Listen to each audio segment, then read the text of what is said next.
Good morning dear students. Online classes में मैं doctor Brijbhushan Chauhan आज आपको आपके सिलेबस की second poem the true beauty पढ़ाने जा रहा हूं। The true beauty. पिछले दिनों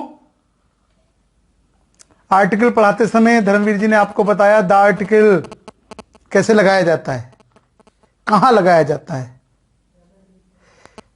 वहां आपको यह बताया कि just to specify something we use the article the true beauty. वास्तविक सौंदर्य क्या है, द उसके आगे लगा दिया द ट्रू ब्यूटी।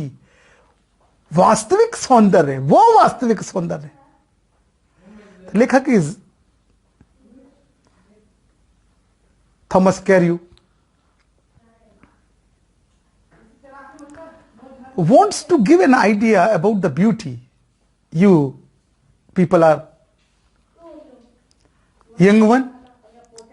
आपके मन मस्तिष्क में सुंदरता का भाव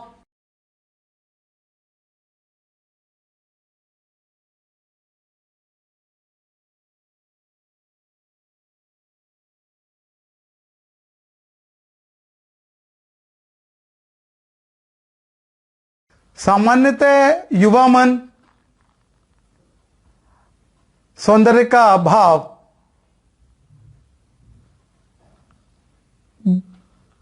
रूप, रंग, नाक, नक्श इससे परिभाषित करता है। लेखक के अनुसार फिजिकल ब्यूटी मीन्स शारीरिक सौंदर्य यथानु मुख, आंख, नाक, ओष्ठ, इनका जो सौंदर्य है this is with the time, यह वक्त के साथ घट जाता है। जबकि गुणपरक अनुभव, व्यक्ति के गुण, व्यक्ति की आध्यात्मिकता, उसका अपना ज्ञान समय के साथ साथ बढ़ता है, द्विगुणित होता है। यहां लेखक थॉमस कैरियो दोनों प्रकार के सौंदर्यों में एक कंपैरिजन करते हैं, तुलना करते हैं और अपने अनुभव को शब्दों में पिरो के आपको यह जता देना, बता देना चाहते हैं कि शारीरिक सौंदर्य व्यक्ति के व्यक्तित्व का अस्थिर गुण है, इससे प्रभावित कदाचित न हो। Let us start the poem. कविता को स्टार्ट करने और पढ़ने और समझने से पूर्व आपको यह समझ लेना है कि शारीरिक सौंदर्य वक्त के साथ घट जाता है, जबकि जैसे जैसे आयु बढ़ती है, आयु के बढ़ने के साथ साथ व्यक्ति का अनुभव बढ़ता है। यह उसकी तुलना में, अनुभवों की तुलना में, ज्ञान की तुलना में शारीरिक सौंदर्य घट जाता है। तो why should I chase for this physical beauty? Why should you be aware about the beauty? सौंदर्य व्यक्ति का स्थिर गुण नहीं है, चाहकर भी आप इसको कायम नहीं रख सकते। यौवन जीवन के साथ, जीवन की अवधि के साथ घटता ही है, घटेगा ही। ऐसी एक तुलना आपके सामने कवि ने की है। द ट्रू ब्यूटी माने वास्तविक सौंदर्य क्या है, हम और आप पढ़ेंगे और पढ़ाएंगे। He that loves अ रोजी चीक, वह व्यक्ति जो गुलाबी चीक माने कपोल, गाल, वह व्यक्ति जो प्यार करता है गुलाबी कपोलों को, और कोरल लिप एडमायर्स, और मूंगे जैसे, कोरल माने मूंगा, लिप माने ओष्ठ, एडमायर्स माने प्रशंसा करता है, वह व्यक्ति, वह युवक, वह प्रेमी जो अपनी प्रेयसी के शारीरिक अंगों की प्रशंसा करता है, वह युवक जो गुलाबी गालों को, मूंगे जैसे होठ, मूंगिया होठों को प्रशंसा का पात्र बनाता है, और from star like eyes doth seek,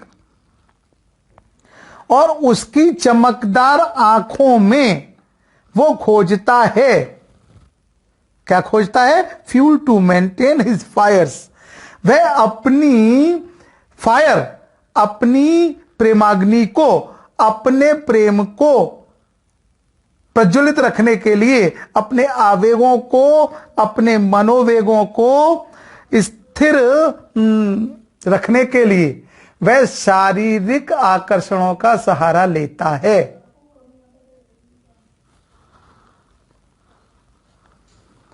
as old time makes this decay, और जब ये इधर वाला वक्त आगे बढ़ता है, बचपन यौवन आगे बढ़ता है, युवावस्था की ओर पहुंचता है, तब so his flames must waste away, तब क्या होता है कि समय की गति, समय की चाल, समय की अवस्था, समय का गुजरने के साथ साथ इस व्यक्ति के सोचने का, देखने का, समझने का नजरिया बदल जाता है।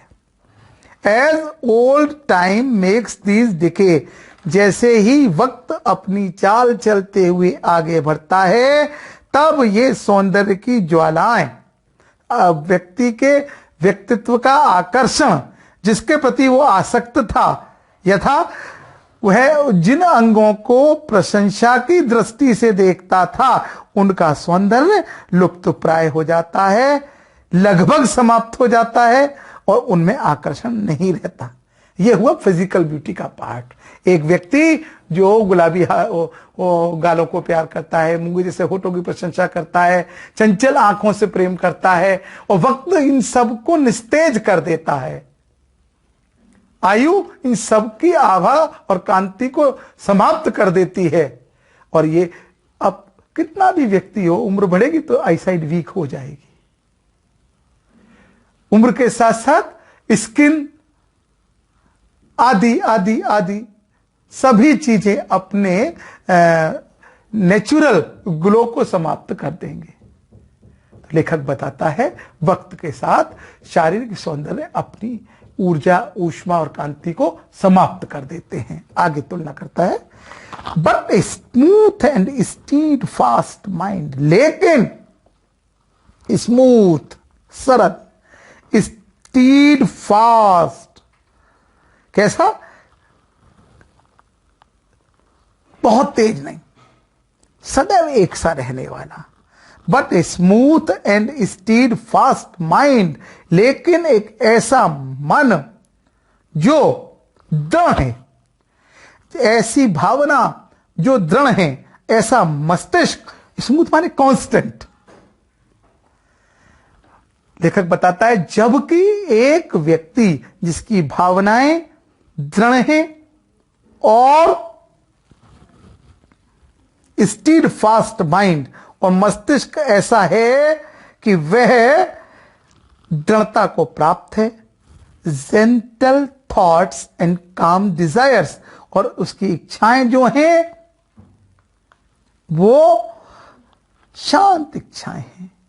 उसके व्यक्ति के मन की इच्छाएं शांति को प्राप्त हैं, वह शांति के पक्ष का व्यक्ति है। कुलबुलाहट, चुलबुलाहट, आकर्षण, किसी व्यक्ति के किसी गुण के प्रति भावना, दूषित नहीं है, भागता नहीं है किसी चीज को प्राप्त करने के लिए, जहां व्यक्ति की इच्छाएं शांत हैं, मस्तिष्क दृढ़ है, ऐसा व्यक्ति hearts with equal love combined, उसके हृदय में सौंदर्य और ज्ञान दोनों के प्रति दृढ़ भाव हैं, शांत विचार हैं, और वो कभी भी किसी व्यक्ति के प्रति आकृष्ट नहीं होता, एकदम से उसको छोड़ नहीं देता, और अपने अंदर अपनी ऊर्जा को लक्षण विशेष पर केंद्रित रखता है। उसके मस्तिष्क में कहीं उद्विग्नता नहीं होती, जहां लास्ट में वो कहता है hearts with equal love combined, उसके हृदय में जितना मस्तिष्क शांति की ओर देखता है उतना ही लव कंबाइंड, प्रेम के प्रति भी उतनी श्रद्धा है जितना कि ज्ञान के प्रति है। जहां इच्छाएं शांत हैं, भावनाएं शांत हैं और समान रूप से प्रेम और ज्ञान से जुड़ी हुई हैं, वहां प्रेम चिरस्थायी होता है। लेखक कहता है, लास्ट में लेखक कहता है, किन hearts with equal love combined kindle never dying fires, उसके अंदर जो इच्छाएं हैं वो ज्वलंत नहीं है, कभी ना समाप्त होने वाली हैं।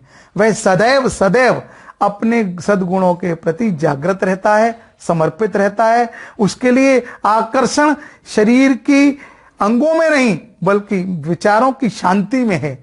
जहां ऐसा ज्ञान है, जहां कभी ना समाप्त होने वाली, किंडल माने जागृत रहने वाली, ज्वलंत रहने वाली, किंडल माने